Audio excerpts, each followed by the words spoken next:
साडीतील शुभ्राची अदा, तिचं गोड सुंदर रूप पाहून प्रताप घायाळ झालेला. साडीत तिचा देह आकर्षक आणि प्रमाणबद्ध दिसत होता. प्रतापने तिच्याकडे पाहत भिवया उंचावल्या. तिचं सौंदर्य नजरेत भरत मनोमन तिच्या सौंदर्याला दाद दिली त्याने. तिच्याकडे निरखून पाहत खिशातून सिगारेटचं पाकिट काढत त्यातील एक सिगारेट काढून ओढू लागला तो. अरे यार, किती गोड दिसते ही गुलाबी साडी, स्वतःशीच पुटपुटला. परफेक्ट आहे हिची फिगर आणि चेहरा तर त्याहून सुंदर. शुभ्रावरची नजर न हटवता हवेत सिगारेट धूर सोडत होता आता प्रताप. सिगारेटच्या वासाने शुभ्राने मान वर करून प्रतापकडे पाहिलं. तसं प्रतापने तिच्याकडे पाहून मिश्किल हसत तिला चिडवत म्हणाला, त्रास होतोय तुला? तुलाच हौस आहे इथे राहायची, मग याची सवय करून घ्यावी लागेल. शुभ्राला त्याला खाऊ की गिळू असं झालेलं. पण काय, राग कितीही आला तरी मनातच दाबून ठेवावा लागला तिला. हे कृष्णा, ज्या दिवशी मला माझा राग व्यक्त करण्याची संधी मिळेल त्या दिवशी तू बघच मी कसं धारेवर धरते याला, ती म्हणत कृष्णाला बोलत होती. तिच्या कपाळावर आठा पडला. ती पटकन वळली आणि तिथून जाऊ लागली. तसा प्रताप बोलला, आता खरी मेड दिसत आहेस तू. शुभ्राने लगेच वळून प्रतापकडे रागाने पाहिलं. अशी काय पाहतेस माझ्याकडे? अशी एकटक नको पाहूस मला, नाहीतर माझ्यासारख्या हँडसम मुलाला नजर लावशील तू.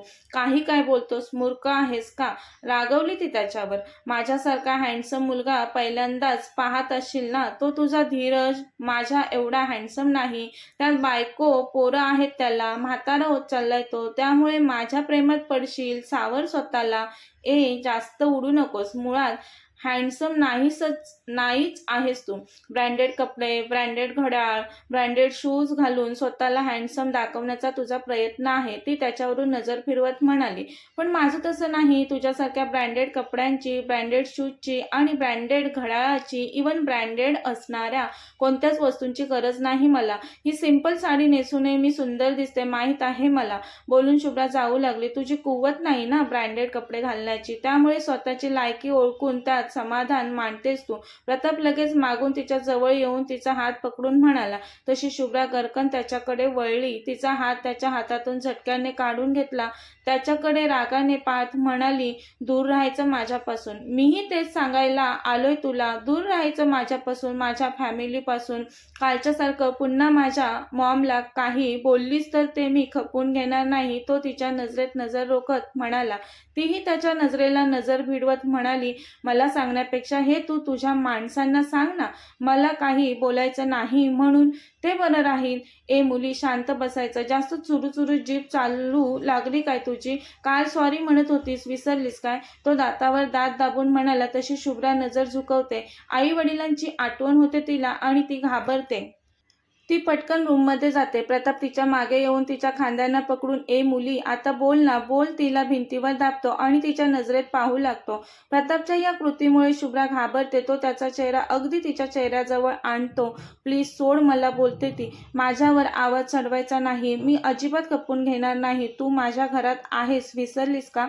तो तिच्या चेहऱ्याजवळ बोलत असतो. त्याचे गरम श्वास तिला तिच्या चेहऱ्यावर, गालावर जाणवत होते. म्हणून ती तिचा चेहरा फिरवते. बोलते, प्लीज सोड मला. मी नाही काही बोलणार तुला. विसरलीस नाहीस तर तेच बरं आहे तुझ्यासाठी, बोलून तो तिचा हात जोरात ओढून तिला जमिनीच्या दिशेने ढकलून देतो. अगं आई ग, ती कळवळते. काहीच दिवस राहणार आहेस तू इथे, त्यामुळे माझ्या माणसांना कसलाच त्रास न देता सुखाने राहा. मला राग देऊन तू असे स्वतःचे हाल करून घेऊ नकोस. आता बोलताना त्याचा आवाज नरम झालेला. कदाचित तिच्यासोबतच्या त्याच्या वागण्याचं त्यालाच वाईट वाटलं असावं. तो डोळ्यांवर गॉगल चढवतो, जणू काहीतरी लपवण्याचा प्रयत्न करत होता. त्याच्या नजरेत जे उमटलेलं ते कळू द्यायचं नव्हतं त्याला कोणालाच. तो बाहेर पडला तिथून. शुभ्रा मनात म्हणाली, हे कृष्णा, एक चान्स दे मला ह्या राक्षसाचं जगणं मुश्किल करण्याचा. संतापाने आतून पेटलेली पण तिचे हात दगडाखाली होते. एका हाय-फाय आणि आधुनिक क्लबसमोर प्रतापची कार भरधाव वेगाने येऊन थांबली. प्रताप कारमधून रुबाबात उतरला आणि VIP गेटमधून आत शिरला.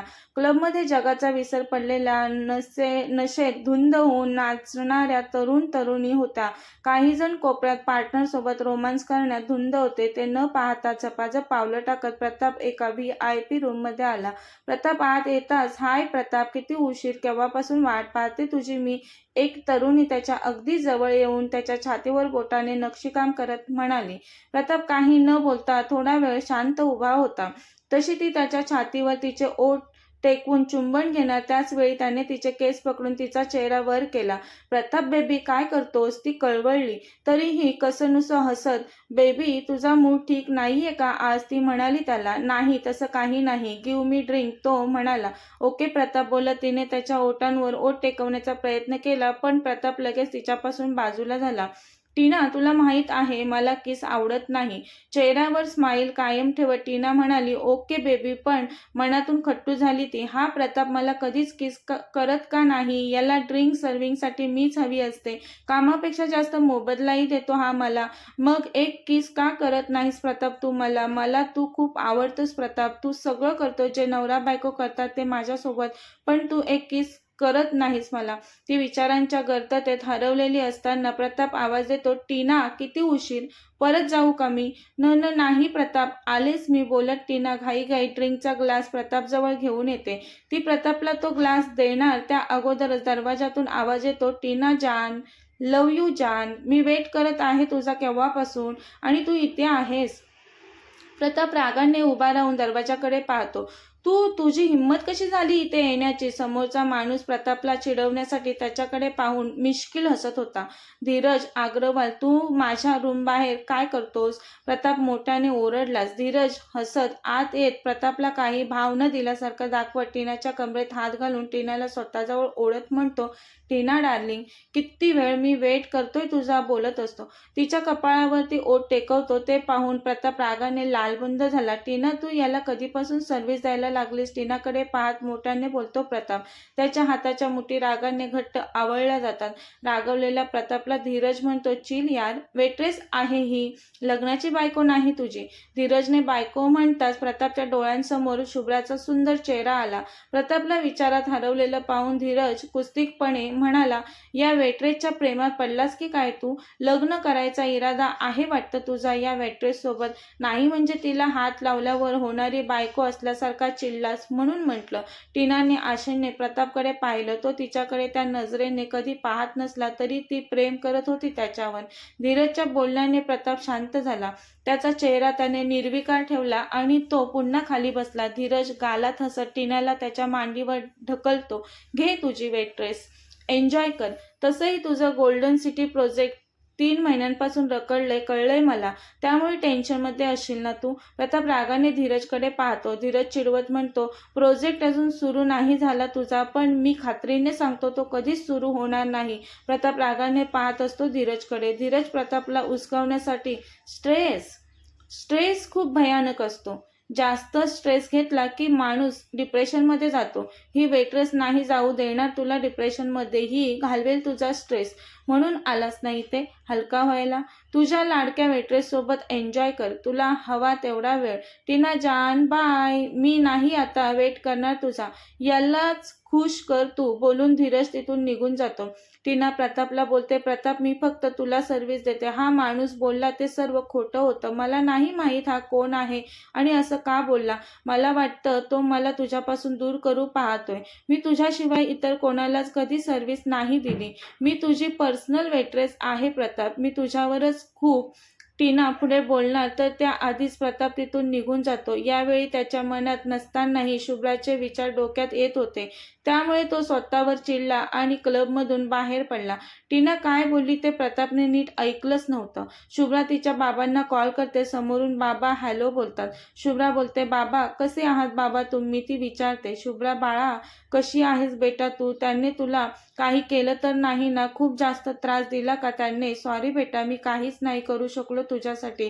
लेकीशी बोलताना बाबांना रडू आलं आणि ते रडतच बोलू लागले. बाबा तुम्ही रडू नका ना प्लीज, मी ठीक आहे, त्यांनी मला नाही काही केलं. तुम्ही कसे आहात ते सांगा पहिलं. मीही ठीक आहे. नाही बाबा तुम्ही रडताय, ठीक नाही आहात तुम्ही. माझं टेन्शन घेऊ नका. शुभ्रा पेपर्सवर सही केल्यावर तुझी सुटका करू असं त्याचा साथीदार धमकावून गेलाय मला. आणि तुम्ही माझ्या नजरकैदेत आहात म्हणाला तो मला. जास्त आगाऊपणा करायचा नाही, तसं केलं तर माझा बॉस बघून घेईल तुम्हाला म्हणाला तो. बाबा तुम्ही कमजोर पडून पेपर्सवर सही करू नका, यातून बघूया काही मार्ग निघतोय का ते. पण बाळा तुझी खूप काळजी वाटते. तुझी आई तर सतत शुभ्रा शुभ्रा करत असते. माझ्या शुभ्राला परत आपल्या घरी घेऊन या म्हणते. तिची सारखी समजूत काढून थकलोय ग मी. बाबा द्या आईला फोन, मी बोलते आईशी. आई झोपले आता, ती उठल्यावर करतो मी तुला फोन. हा फोन कोणाचा आहे? त्यानेच दिलाय बाबा मला फोन. तुम्हाला फोन करून पेपर्सवर सही करायला सांगायला आणि तुझ्या बाबांना सांग लवकर तुला इथून घेऊन जायला असं म्हणाला तो मला. शुभ्रा बाळा मला तुला त्याच्या तावडीतून सोडवायचं आहे, पण कसं काय करू? माझं डोकं सुन्न झालंय, मला काही सुचत नाही. बाबा तुम्ही जास्त विचार नका करू, मी ठीक आहे, माझी काळजी नका करू तुम्ही. काहीतरी मार्ग नक्कीच निघेल. ती तिच्या बाबांना धीर देत म्हणाली. काळजी घ्या बाबा, ठेवते मी आता फोन. हो बेटा बोलत तिच्या बाबांनीही फोन ठेवला. दुसऱ्या दिवशी सकाळी शुभ्रा तुळशीला पाणी घालून तुळशी वृंदावनाला प्रदक्षिणा घालत होती. काही अंतरावर जॉगिंग करत असणारा प्रताप शुभ्राला पाहतो. अरे यार, हिने आजही गुलाबी साडी नेसली. शॉपिंगमध्ये फक्त गुलाबीच साड्या खरेदी केल्या की काय मी? गुलाबाची कळी बनून का अशी सतत समोर येते ही? माझ्या मुद्दाम तर येत नसेल ना मला इम्प्रेस करायला? शुभ्रा तुळशीला हळद कुंकू लावून डोळे मिटून तुळशीसमोर हात जोडून मंत्र म्हणत होती. याच्या मनात चालू होतं, नाही तिने कुठे पाहिलंय मला, आता कुठे माहिती आहे तिला मी पाहतोय तिला ते, मग कसा ती मला इम्प्रेस करण्याचा विचार करेल? असं काही नाही, तो स्वतःशीच बोलत होता. तो एक एक पाऊल हळूवार पुढे टाकत तिच्या जवळ येत होता. मंत्र म्हणणाऱ्या शुभ्राच्या नाजूक लाल ओठांवरून त्याची नजर आता हटत नव्हती. किस न करता मुलींसोबत खूप रात्री घालवलेल्या त्यांनी कोणत्याच मुलीला त्याने आतापर्यंत किस केलं नव्हतं. किस करायला न आवडणाऱ्या प्रतापला शुभ्राचे लाल स्ट्रॉबेरी सारखे ओठ पाहिले की काय होत असे ते त्याला कळत नव्हतं. तो आपोआप आकर्षित होऊन तिच्याजवळ ओढला जात होता. तेवढ्यात प्रतापचा फोन वाजतो. प्रताप त्याच्या तंद्रीतून बाहेर येऊन फोनवर बोलण्यासाठी बाजूला निघून जातो. मालती शुभ्राला आवाज देते. शुभ्रा जरा येते का इकडे? अगं बागेतील फुलझाडांना पाणी घालायचं होतं. तू आणि सना तुम्ही दोघींनी मिळून कराल का? हो आंटी, शुभ्रा बोलते आणि पाण्याचा गडू घरात ठेवून ती पुन्हा बाहेर येते.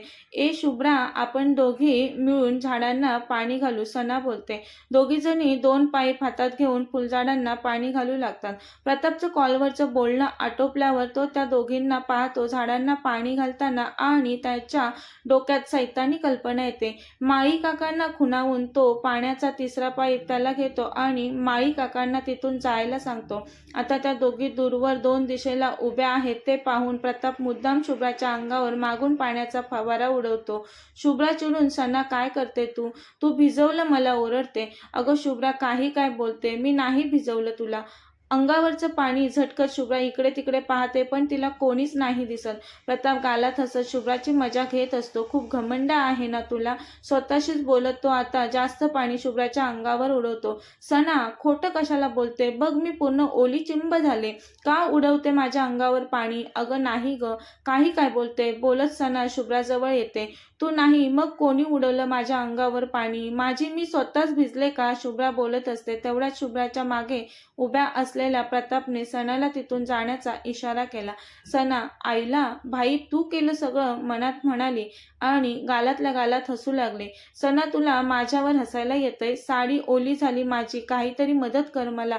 अशीच घरात गेले तर सर्वच पाहतील मला. शुभ्रा तू थांब इथे, मी तुझ्यासाठी टॉवेल घेऊन येते. बोलून सना तिथून सटकली. शुभ्रा मी नाही टॉवेल आणणार तुझ्यासाठी, आता तुझी मदत भाई करेल, सना मनात म्हणाली आणि जाताना प्रतापला अंगठा दाखवत एन्जॉय भाई बोलून निघून गेली. सना गेल्यावर शुभ्राच्या अंगावर मागून पुढे पाणी उडवत प्रताप तिच्या समोर येऊन उभा राहतो. शुभ्रा डोळ्यांवर हात ठेवून प्लीज थांबवा बोलत असते. तसा प्रताप ती ज्या दिशेला धावते त्या दिशेला पाणी उडून मोठमोठ्याने हसू लागतो. हे मूर्ख, तू पाणी का उडवतोस माझ्या अंगावर? थांबव हे, मला थंड पाणी सहन नाही होत, आजारी पडते मी. प्रताप मात्र तिच्या अंगावर पाणी उडवायचा थांबवत नव्हता. तिला इकडून तिकडून पळताना पाहून तो तिची जास्तच मजा घेत तिच्यावर हसत होता. शुभ्रा आता घरात जाण्यासाठी पळू लागली. बायको धावू नकोस, तिथे पुढे चिकट माती ठेवली आहे, त्यावरून पाय घसरून पडशील. अगं ऐक माझं, थांब. शुभ्रा मागे न पाहता धावत सुटलेली. प्रतापला माहिती होतं ही नक्कीच चिकट मातीवरून पाय घसरून पडणार ते. तो वेगाने तिच्या जवळ येतो. ती पाय घसरून धडाम पडते. ती पडताना प्रताप तिचा हात पकडतो, पण तो स्वतःला सावरू नाही शकला. ती खाली मातीच्या चिखलात पडते आणि तो तिच्या अंगावर आऊच लागलं मला, ती बोलते. तिच्या अंगावर पडलेला प्रताप तिच्याकडे पाहून जोरात हसतो. तशी शुभ्रा त्याच्याकडे रागात पाहते. काय पाहते माझ्याकडे रागात? माझ्यावर नको रागू बायको तू. तुझ्या बापाला तुझी काळजी नाही म्हणून तुझी ही अवस्था. मी नाही काही करू शकत तुझ्यासाठी. तू छान दिसत नाहीस ना, म्हणून हे मातीचं फेशियल तुझ्यासाठी. बोलून तो तिच्यावर मोठ्याने हसत होता. शुभ्रा पटकन तिच्या दोन्ही हातात चिखल भरून घेते आणि त्याच्या डोक्यावरून चेहऱ्यावर खूप चिखल लावते. तूही चांगलं दिसावं म्हणून तुझ्यासाठी सुद्धा मातीचं फेशियल माझ्याकडून, ती रागाने बोलते. Stop it. तुझी हिंमत कशी झाली मला चिखल लावण्याची? तो ओरडला तिच्यावर. तीही कमी नव्हती. मूर्ख कुठचा, उठ लवकर माझ्या अंगावरून. तू मला चिखल लावलास, हा घे तुला आणखी चिखल. बोलत प्रताप एका हाताने तिच्या अंगावर चेहऱ्यावर चिखल उडवतो. प्रताप माझ्या डोळ्यात जाईल, प्लीज स्टॉप. तिच्या तोंडून स्वतःचं नाव ऐकताच तो शांत होतो आणि तो तिच्यावरून उठून बाजूला उभा राहतो. हे काय होतंय मला?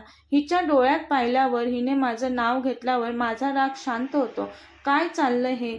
शट. विचारात हरवतो तो. तेवढ्यात शुभ्रा उठून मूर्ख नालायक कुठचा मोठमोठ्याने प्रतापला शिव्या घालू लागते.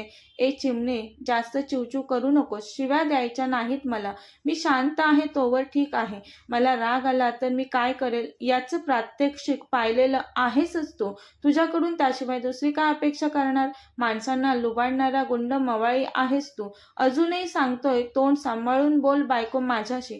तुझ्याशी तर मला बोलायचंच नाही. बोलत शुभ्रा घरात जाण्यासाठी वळली. तसं पुढे होऊन प्रतापने शुभ्राचा हात घट्ट पकडला आणि तो तिला स्वतःसोबत घेऊन जाऊ लागला. ए नालायका, हात सोड माझा. तुझी हिंमत कशी झाली माझा हात पकडण्याची?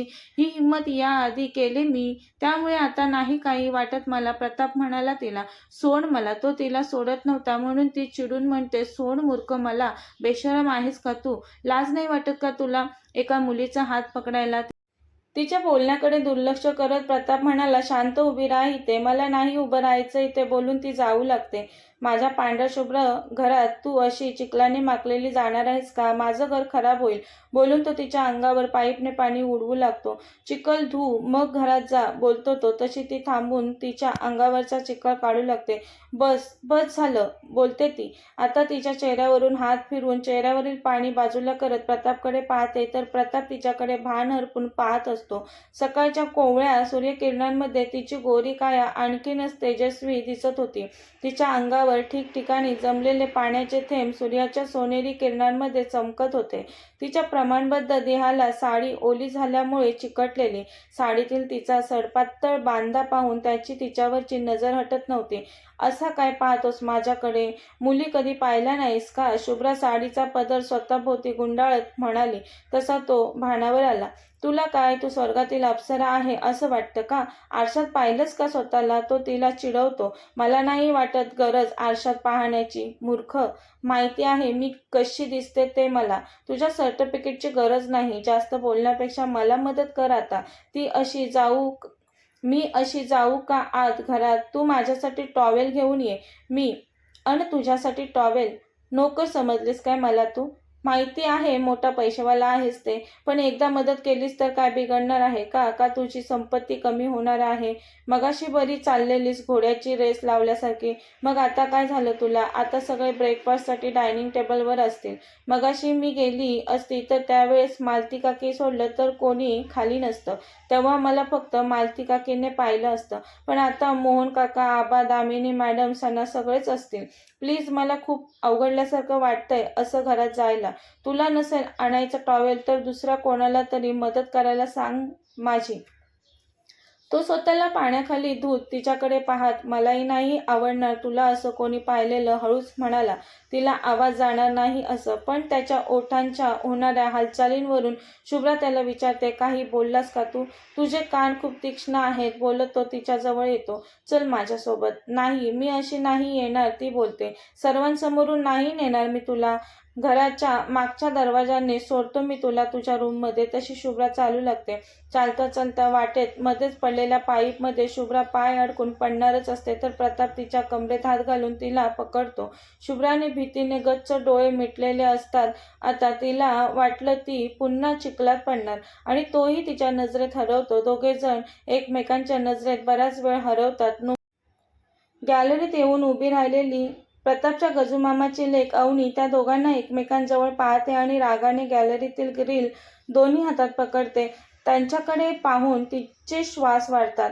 रागाने संतापाने अवनी बोलते, हिच्या तर आता मागणं आली आणि पाटलीन झाली ही. हिला घरातून हाकलण्यासाठी काहीतरी करायलाच हवं मला. बाबांना सांगायला हवं. त्या दोघांना एकत्र पाहून अवनी रडवेली झालेली. त्यांना तिला एकत्र पाहवत नव्हतं. ती रडत नाक ओढत पुन्हा रूममध्ये येऊन बेडवर अंग टाकून रडू लागते. त्याचा फोन वाजतो तशी ती उठून उभी राहते. सॉरी ते मी चुकून पडले. थँक्स मला पडू न देण्यासाठी. तो न ऐकल्यासारखं करून पुढे चालत राहतो. थँक्स बोलते मी तुला. तो बोलतो, ऐकलं नाही मी. कशासाठी थँक्स? तू मला आधार दिलास म्हणून. ती मोठ्याने ओरडून म्हणते तसा तो गालात हसत तिच्याकडे पाहत म्हणतो, ओ बायको इंटरेस्टिंग. पण नुसतं थँक्स नाही चालणार. तुला माझ्या उपकारांची परतफेड करायची असेल तर. बोलतच तो पटकन एक लाल गुलाबाचं फूल तोडून तिच्या कान आणि केसांमध्ये अडकवतो. बोलतो, बायको एवढे सुंदर लांबसडक केस आहेत तुझे. जरा एखादं फूल माळलंस तर ते बरं नाही दिसणार का? काय करतोस हे? मी तुझी खरी बायको नाही हे विसरलंस का तू? बोलत शुभ्रा लगेच ते फूल काढून जमिनीवर फेकणारच असते. तर नाही बायको, फूल नाही काढायचं केसातून. या फुलामुळे थोडी तरी ठीक दिसत आहेस तू. तुला माझे उपकार फिटावे वाटत असतील तर हे फूल आज दिवसभर असंच केसात असू देत. शुभ्राला त्यांनी दिलेलं फूल नव्हतं ठेवायचं तिच्या केसांमध्ये, पण त्याचे उपकारही नको हवे असतात तिला. ती आता काही न बोलता शांत चालू लागते. तो तिच्याकडे पाहून गालात गोड हसतो. ती त्याच्यापुढे वेगाने चालू लागते. बायको, आज तिसरा दिवस आहे तुझा माझ्या घरात. तुझ्यासोबत मी तुझा नवरा म्हणून काहीही करू शकतो. बायको आहेस ना माझी तू. कोण अडवणार आहे मला? तुला भीती नाही वाटत का या गोष्टीची? माझ्या मनाविरुद्ध तू मला हात लावलास तर तुला फक्त माझं शरीर मिळेल. माझं मन कधीच तुला नवरा मानणार नाही. मी माझ्या आईबाबांसाठी कोणतीही रिस्क घेऊ शकते. कमाल आहे तुझी आणि तुझ्या बापाचीही. तुला तुझ्या अब्रूची सुद्धा काळजी नाही आणि त्या तिकडे तुझ्या बापाला तुझं काही देणं घेणं नाही. कसले लोक आहात तुम्ही? काही काय बोलतोस? माझ्या बाबांना ठाऊक आहे मी वाघाची बछडी आहे ते. माझ्या स्वतःचं संरक्षण करण्यास मी समर्थ आहे. तू नको त्याची काळजी करूस. ओ एवढा कॉन्फिडन्स? काय वाघाची बछडी? हे पुन्हा म्हण ना. काय ते वाघाची बछडी असं? ती अतिशय रागाने पाहते त्याच्याकडे. प्रताप मोठमोठ्याने हसत वाघाची बछडी म्हणे. स्वतःला कधी पाहिलं नाही वाटतं नीट. मला असं वाटतंय तू वाघाची बछडी नाहीस तर तू चिमणी आहे. चल आजपासून तुला बायको म्हणणं बंद. मी चिमणीच म्हणतो तुला. तुझ्या लक्षात येईल वेळोवेळी तू बछडी नसून चिमणी आहेस ते. शुभ्रा रागाने तुला तर. ती डोळे घट्ट मिटून राग आवरते. तिला भयंकर राग येतो प्रतापवर. ती रागाने लालबुंद झालेली असते. त्या थंड पाण्यात खूप वेळ तिची चिडचिड होत होती. ती त्याच रागात झपाझप पावलं टाकू लागते. चिमणे, चिवचिव करणं सोपं असतं पण आता जरा सावकाश चाल नाहीतर धडपडशील पुन्हा. मी नाही येणार तुला सारखं सावरायला. तेवढ्यात आम्ही कसेही असो. तुला काय त्याचं? बोलून मागच्या दरवाजातून शुभ्रा पटकन आत तिच्या रूममध्ये शिरते. प्रताप काही बोलणार तर त्या अगोदरच धाडकन शुभ्रा त्याच्या तोंडावर रूमचं दार आपटते. हे बरं आहे. गरज सरो आणि वैद्य मरो अशी गत आहे या मुलीची. जाऊ देत. मला काय हवं होतं तिच्याकडून? पुन्हा थँक्स का? आणि ते कशासाठी? तिच्याकडून मी काय अपेक्षित करतोय? थँक्स. अशी काही दिवसांनी ही जाणार आहे. मी खरंच गुंतत चाललोय काय हिच्यात? मला हिचा विचार नाही नको करायला. हिच्या विचारात गुंतायला नको मला. ही असली लपडी मागे लावून घेण्यात काही अर्थ नसतो. प्रेमात तर तो पडलेला तिच्या जेव्हा त्याने पहिल्यांदाच फोटो तिला पाहिलेलं तेव्हाच. पण तो स्वतःच्या मनाची समजूत काढत असतो. या मार्गाला नको जायला.